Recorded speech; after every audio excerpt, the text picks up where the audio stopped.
Destroy it! Destroy everything! Destroy Serene! Wreak havoc.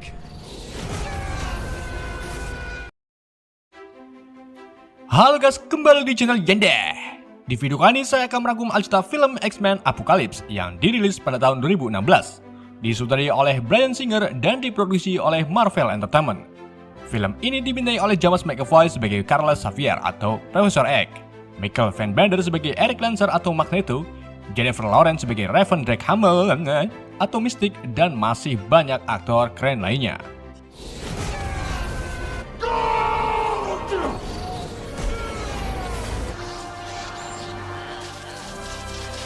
Film ini bisa dibilang urutan keempat dari seri film X-Men, di mana di film sebelumnya adalah X-Men Day of Future Past dan X-Men Origin Wolverine.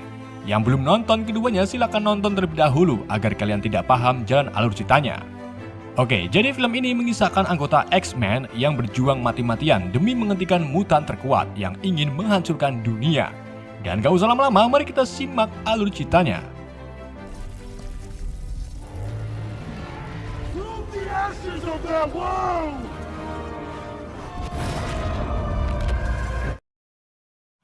Pada zaman dahulu kala, tepatnya 3600 Masehi di lembah Nil, orang-orang Mesir menyembah kepada sosok mutan pertama bernama En-Sabah-Nur atau Apocalypse. Mutan tersebut sangat kuat dan mempunyai banyak kemampuan. Hal inilah yang membuat orang-orang Mesir tunduk kepadanya. Sebagai pemimpin, En-Sabah mempunyai ajudan atau penunggang kuda, yaitu Pestilence, Famine, Death, dan War. Pada saat itu juga mereka akan memulai proses untuk mentransfer kesadaran En ke dalam tubuh mutan yang lebih muda. Jadi En melakukan ini biar awet muda dan gak mati termakan usia. Proses mentransfer bukan menggunakan ATM, melainkan menggunakan sinar matahari yang diserap energinya melalui pucuk piramida, kemudian disalurkan ke dalam kedua kasur yang terbuat dari batu. Saat itu juga orang-orang Mesir yang tak suka dengan En berniat akan membunuhnya. Mereka mengirim pilar besar ke dalam piramida. Sementara sisanya mulai menyerang ajudan En untuk mengganggu proses pemindahan.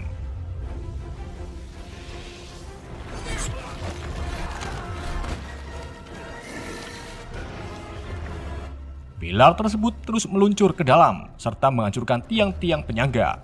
Hal ini membuat piramida mengalami patah tulang kemudian runtuh.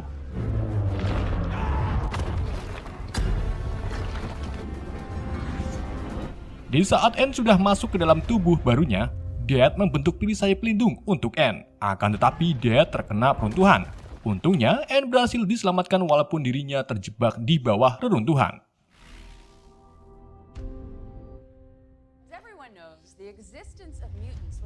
Dan tanpa diperlihatkan selanjutnya, kita melompat ke tahun 1983. Sebuah kelas sekolah di Ohio terlihat sedang membahas peristiwa 10 tahun sebelumnya saat Erik Lancer menyerang konferensi perdamaian di Paris dan dihentikan oleh Mystique. Di kelas tersebut ada satu siswa yang mengalami katarak. Siswa tersebut bernama Scott Summers. Saat itu juga teman sekelas Scott yang bernama Nadi menuduh Scott telah mengedipkan mata ke pacarnya. Hal ini membuat Nadi marah. Kemudian Scott meminta izin kepada gurunya untuk ke kamar mandi dan bersembunyi di dalam WC. Saat itu juga, Nadi menyusul Scott untuk menembilinya. Akan tetapi saat Scott membuka matanya, ia mengeluarkan ledakan dahsyat ke arah pintu, membuat Nadi terpental ke arah dinding.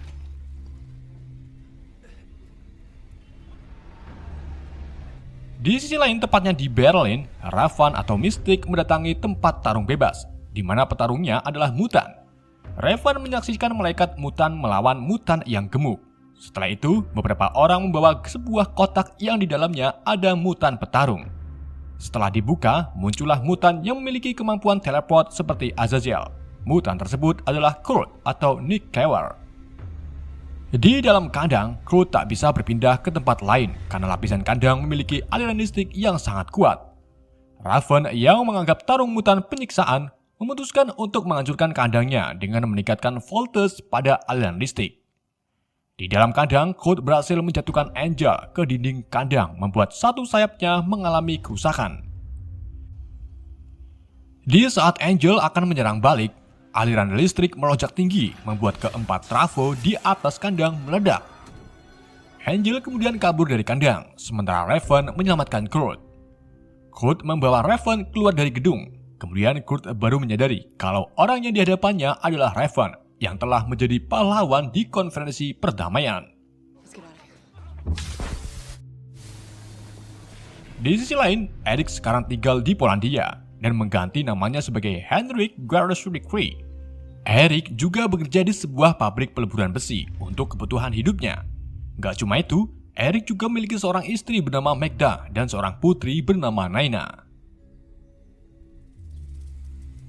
Kita kembali ke kota Ohio, di mana Scott ini ternyata adik dari Alex Summer. Alex yang mengetahui adiknya memiliki sinar laser di matanya, memutuskan untuk membawanya ke sekolah Careless, di mana Careless ini telah membuka kelas kembali untuk anak-anak mutan berbakat. Di sekolahan, Scott dipertemukan dengan Hank yang sekarang menjadi guru. Scott juga bertemu dengan Jean Grey, murid yang memiliki kemampuan tingkat Omega, seperti Magneto, Careless, dan mutan kuat lainnya. Setelah itu, Alex membawa Scott ke hadapan Careless, di mana Careless ini akan menguji kemampuan Scott. Di luar ruangan, Scott membuka perbannya untuk menembakkan laser. Namun ia belum bisa mengendalikan lasernya, membuat pohon yang ditanam kakek Careless terbelah. Namun hal tersebut malah membuat Careless senang dengan Scott, dan ia menerima Scott sebagai muridnya.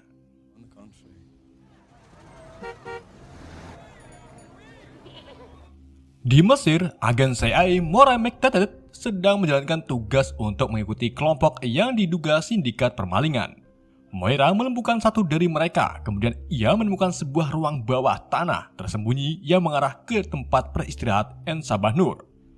Di dalam ruangan tersebut juga terdapat pucuk piramida emas, serta sekelompok permalingan yang ternyata bukan maling, melainkan pengikut En. Kelompok tersebut terlihat sedang bernyanyi untuk En Sabah. Dan saat itu juga sinar matahari masuk ke dalam ruangan, kemudian menyinari pucuk piramida. Energi yang dihasilkan mengalir ke kasur batu dan akhirnya En Sabah Nur tersadar dari peristirahatannya. En kembali ke bentuk apokalips, kemudian ia menggunakan kekuatannya untuk berteleport keluar dari dalam runtuhan. Kekuatan yang dihasilkan sangat dahsyat dan memicu terjadinya gempa bumi yang dapat dirasakan di sebagian besar benua, termasuk di tempat kerja Erik. Gempa tersebut membuat tong berisi logam cair terjatuh ke arah salah satu pekerja. Untungnya, Erik berhasil memanipulasi tong tersebut untuk menyelamatkannya. Setelah itu, beberapa orang melihat ke arah Erik. Erik pun berpikir kalau tindakannya barusan diketahui oleh sebagian orang. Malam harinya di sekolah Careless, para siswa merasakan ada yang tidak beres dari kamar Jen. Careless kemudian masuk ke dalam kamar Jen dan mendapati Jen sedang mengalami mimpi buruk. Karena tidak penasaran, Careless masuk ke dalam mimpi Jen dan melihat apa yang dimimpikan Jen. Jen terbangun lalu mengatakan kepada Careless bahwa akan terjadi kiamat. Careless pun meyakinkan Jen bahwa semuanya akan baik-baik saja. Setelah itu, Hank memberitahu Careless bahwa beberapa saat sebelumnya terjadi gempa dahsyat. Careless pun menuju ke Kerbo untuk mencari tahu apa yang terjadi dengan gempa tersebut. Careless menggunakan Kerbo dan berhasil menemukan titik lokasi gempa, di mana ada Moira di lokasi tersebut. Di sini, Careless terlihat masih menyukai Moira, karena di akhir film First Class, Careless dan Moira melakukan tukar air liur. Dan pagi harinya, Careless dan Alex melakukan perjalanan ke Langley di markas CIA untuk menemui Moira. Setelah bertemu, Moira nampak tak kenal dengan Careless karena sebelumnya Careless mentelepati Moira agar melupakan segala hal yang terjadi di film X-Men First Class. Setelah mengetahui Careless memiliki akses CIA, Moira menjelaskan bahwa ia sedang menyelidiki keberadaan dan sejarah En Sabah Nur. Moira menjelaskan secara merinci tentang motif dan pengikutnya, di mana En Sabah Nur akan memberi pengikutnya kekuatan khusus untuk membantunya menghancurkan apapun yang ia inginkan.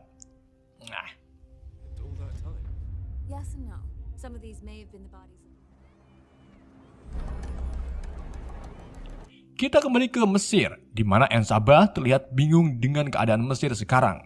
Ia nampak kaget karena orang-orang Mesir tak kenal dengan dirinya. Kemudian En melihat seorang pemudi bernama Ororo Monroe menggunakan kekuatan manipulasi cuaca untuk mencuri uang. Namun Ororo ketahuan, membuat dirinya dikejar-kejar oleh beberapa orang. Di saat Ororo terpojok, Anne datang. Dan saat bersamaan, bapak-bapak datang dan mengancam Anne. Anne yang memiliki kekuatan super langsung memenggal kepala bapak-bapak hanya dengan pasir. Hal ini membuat kedua orang mengalami panik bahagia. Kemudian Anne menjebak satu orang terakhir ke dalam dinding bangunan yang ada di sebelahnya. Kita beralih ke Eric, di mana Eric ini memberitahu Magda bahwa mereka harus pergi dari sini karena Eric sudah mengetahui kalau identitasnya sebagai Magneto telah terungkap. Tentunya Eric akan diburu oleh pemerintah. Saat akan pergi, Magda memberitahu Eric kalau Naina tidak ada di kamar. Keduanya pun langsung mencari Naina keluar dan menemukan Naina sedang ditawan oleh beberapa polisi. Di sini polisi menjelaskan tentang insiden di pabrik dan mendapati bahwa Eric adalah Magneto. Eric yang memang dasarnya orang yang baik akhirnya menyerahkan diri kepada polisi agar Naina bisa dibebaskan. Akan tetapi Naina tak terima. Naina yang memiliki kemampuan berkomunikasi dengan hewan mengirim puluhan burung emprit untuk menyerang para polisi. Hal tersebut membuat polisi merasa terancam. Salah satunya tak sengaja melesatkan anak panah lalu mengenai Naina dan Magda. Eric pun menghampiri keduanya, kemudian memeluknya sambil menangis. Tak terima istri dan anaknya mati, Eric mengeluarkan kalung Naina, kemudian membunuh para polisi hanya dengan memanipulasi kalung tersebut. Pakai.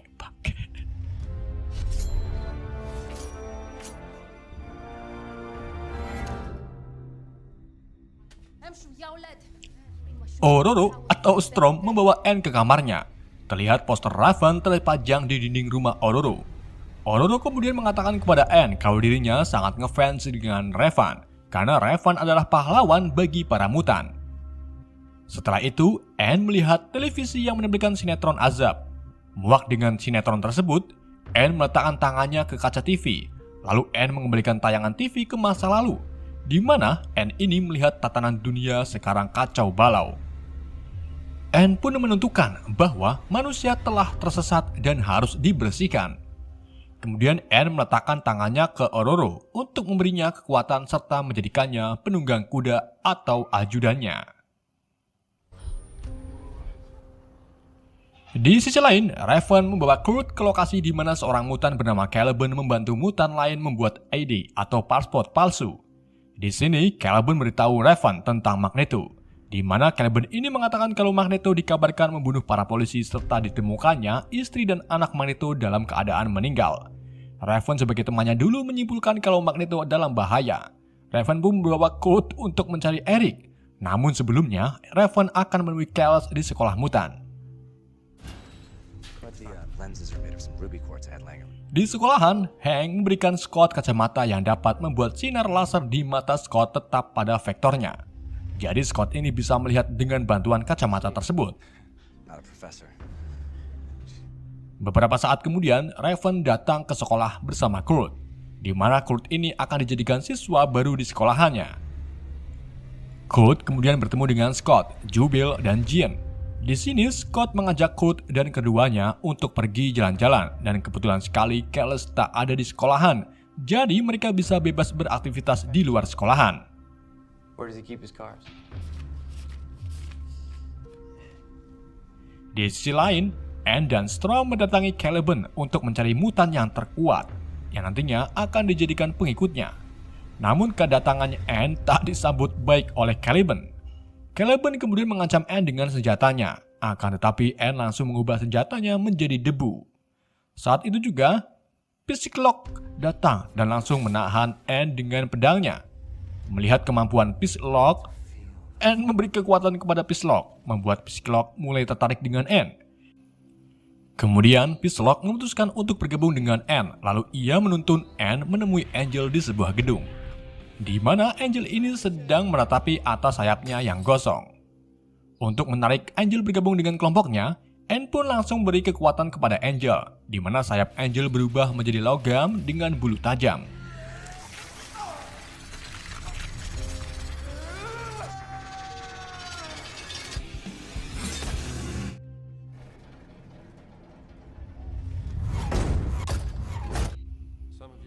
Eric yang sedih keluarganya terbunuh datang ke pabrik tempat kerjanya, di mana Eric ini akan membunuh pekerja yang telah membongkar identitasnya ke polisi. Namun saat itu juga Anne dan kelompoknya datang. Kemudian Anne tahu rencana Eric. Anne pun langsung menenggelamkan para pekerja ke dalam tanah. Setelah itu, Anne membawa Eric ke Auschwitz, di mana Eric ini pertama kalinya menggunakan kekuatan magnetik saat dipisahkan dengan ibunya. Anne mendorong Eric untuk memanipulasi logam di dalam bumi. Dengan amarahnya, Eric berhasil mengendalikan logam yang ada di dalam bumi, dan terlihat betapa ngerinya kekuatan Eric. Kemudian Anne bersumpah untuk membangun dunia yang lebih baik.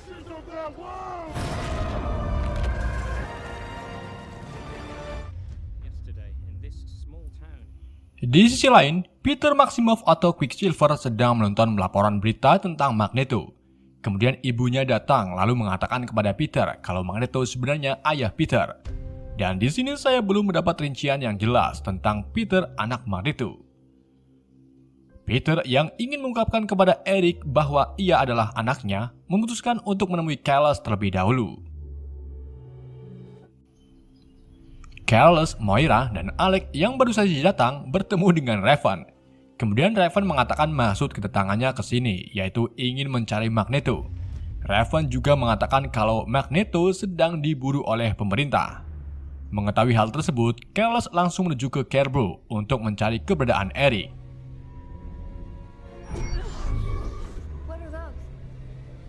Setelah mencari-cari dengan Cerebro, akhirnya Callus berhasil menemukan Eric dan mulai berbicara dengan Eric melalui pikiran.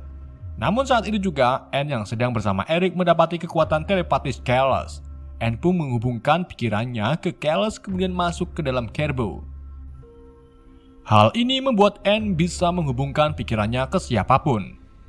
Anne memanipulasi pejabat di seluruh dunia untuk meluncurkan semua nuklir ke luar angkasa. Hal ini untuk membuktikan bahwa Anne tak ada yang bisa menghentikan perbuatannya.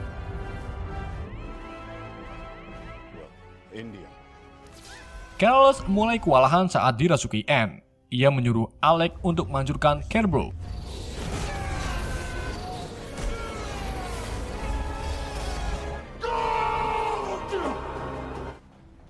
Setelah Cerebro hancur, Anne dan kelompoknya datang, di mana Anne ini akan menculik Callus setelah mengetahui kemampuan Callus sangat menguntungkan. Di saat Callus ditarik, Alec mencoba menghentikannya dengan laser. Namun Anne lebih dulu pergi, membuat laser yang diarahkan Alec mengenai sebuah perangkat lalu meledak dengan dahsyat. Saat bersamaan, Peter Maximoff datang. Peter pun mengetahui kalau di dalam sekolah terjadi ledakan. Peter langsung berlari dan mengevokasi semua orang dengan sangat cepat.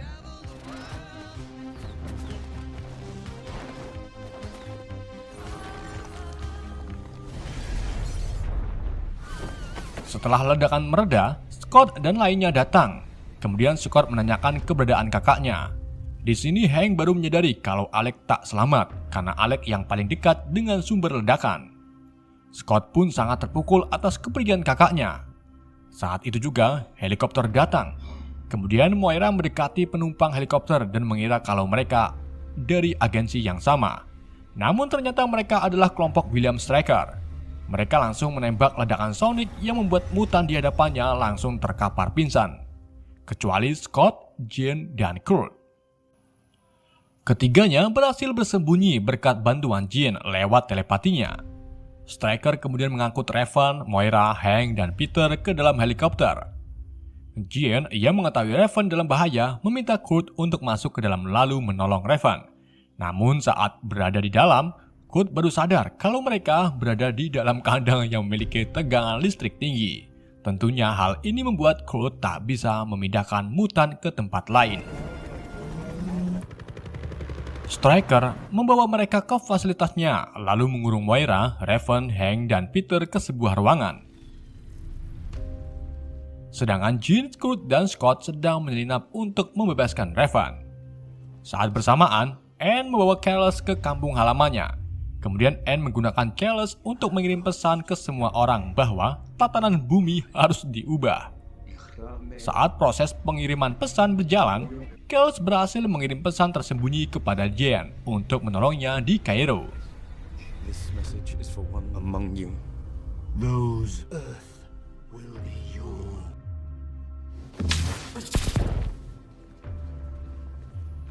Jen, Kurt, dan Scott kemudian menemukan sebuah ruangan yang terkunci. Kemudian Jen membuka ruangan tersebut. Setelah terbuka, muncullah Weapon X atau Logan atau Wolverine. Di sini saya bingung. Yang bikin saya bingung, kapan Stryker menyuntikkan adamantium ke Logan? Tahun 73 atau tahun 83? Dan di film origin Wolverine, Stryker terlihat tua. Seharusnya di film seri X-Men ini, Stryker terlihat tua. Oke, lanjut. Logan yang terlihat pelongo-pelongo langsung mengamuk.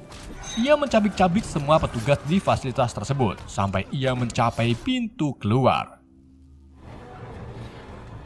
Jane kemudian menghentikan Logan dan secara lembut Jane melepaskan mekanis pencuci otak yang ada di kepala Logan.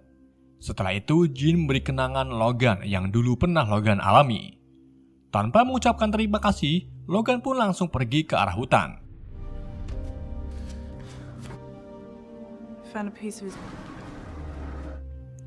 Kurt dan Scott sampai di sel Raven berada. Kemudian Scott menghancurkan sel dengan ledakan lasernya. Setelah semuanya terkumpul, mereka langsung pergi ke Kairo untuk menolong Careless dengan menggunakan pesawat milik fasilitas Stryker. You can fly this thing? That's it. You got your warplane. This was meant to be the cell. It will be. Sementara di Mesir, Anne mulai menghancurkan kabupaten Kairo untuk menciptakan piramidanya sendiri.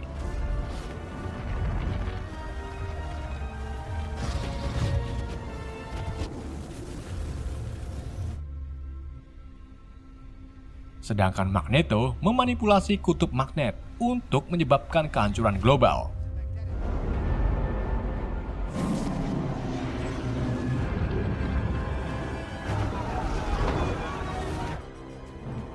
Anne Sabah kemudian memberitahu Careless bahwa Careless memiliki peran paling penting dalam rencananya. Anne ingin mentransfer kesadarannya ke tubuh Careless agar Anne ini bisa mengendalikan semua orang di bumi tanpa ada gangguan Careless. Tim X-Men akhirnya sampai di Kairo. Mereka nampak panik kesedihan ketika melihat Magneto memporak-poranda sebagian Mesir. Kemudian mereka mendarat dan membagi tugas. Raven dan Peter akan menghampiri Magneto untuk menghentikannya. Sementara Hank, Jean, Kurt, dan Scott mencari Careless untuk menyelamatkannya. Raven dan Peter mencapai Magneto di tengah kehancuran. Raven mencoba meyakinkan Magneto untuk berjuang demi kebaikan. Raven juga meyakinkan bahwa ia masih memiliki banyak keluarga. Magneto pun terdiam dan mulai berpikir apa yang barusan Raven katakan.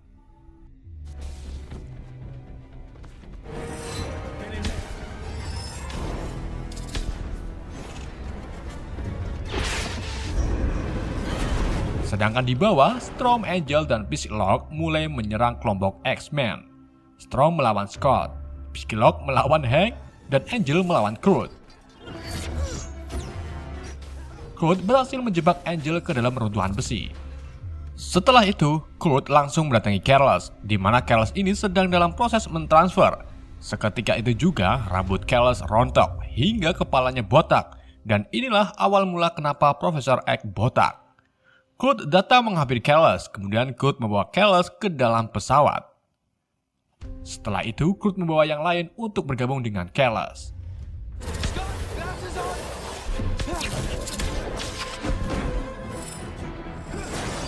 Akan tetapi, Angel dan Psylocke berhasil menjangkau ke pesawat. Keduanya merusak mesin yang mengakibatkan pesawat hilang kendali. Dengan sekuat tenaga, Kurt memindahkan timnya ke tempat lain. Sementara Angel mati saat pesawat menabrak tanah.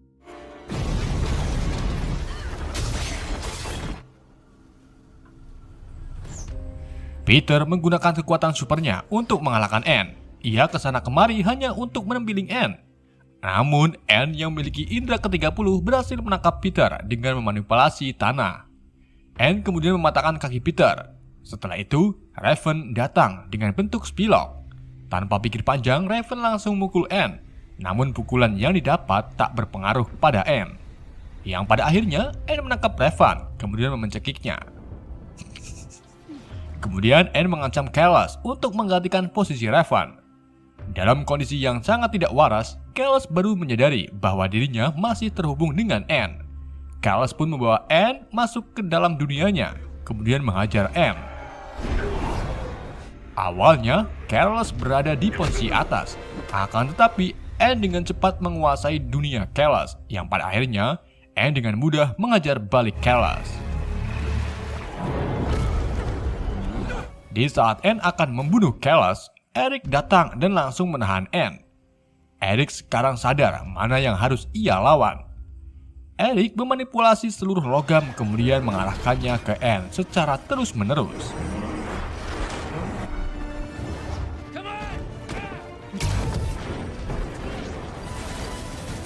Di saat itu juga, Kallus mentelepati Jean dan meminta Jean untuk melawan Anne Sabah. Karena Kallus tahu kalau Jean bisa mengalahkannya. Dengan percaya diri, Jean berjalan mendekati Anne. Kemudian Jean melepaskan seluruh kekuatannya, di mana kekuatan Jean ini adalah Phoenix Force tingkat Omega. Anne pun mulai kewalahan dan mulai lemas. Anne memutuskan untuk kabur dengan portalnya. Namun Storm menggunakan petirnya untuk menghancurkan portal milik Anne, yang pada akhirnya Anne hancur menjadi debu.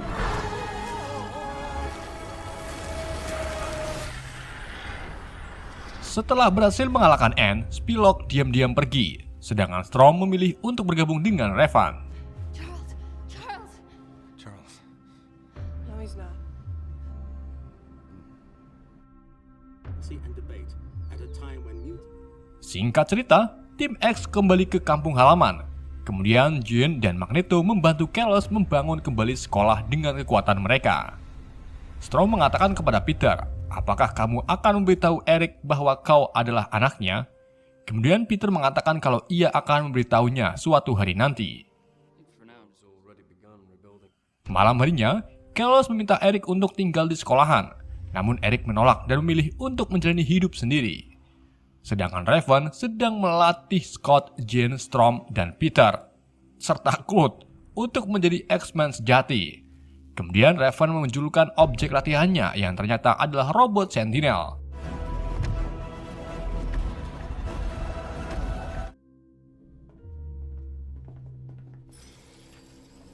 Di adegan pasca kredit, seorang pria mengambil sampel darah milik Logan di fasilitas tracker dan memasukkan ke dalam tas kerja milik Essex Corporation. Essex Corporation. Film pun berakhir. Alhamdulillah. Oke, itulah alcuta film X-Men Apocalypse. Semoga kalian tidak paham dengan alcuta yang saya bawakan. Pesan yang tidak bisa kita ambil dari film ini.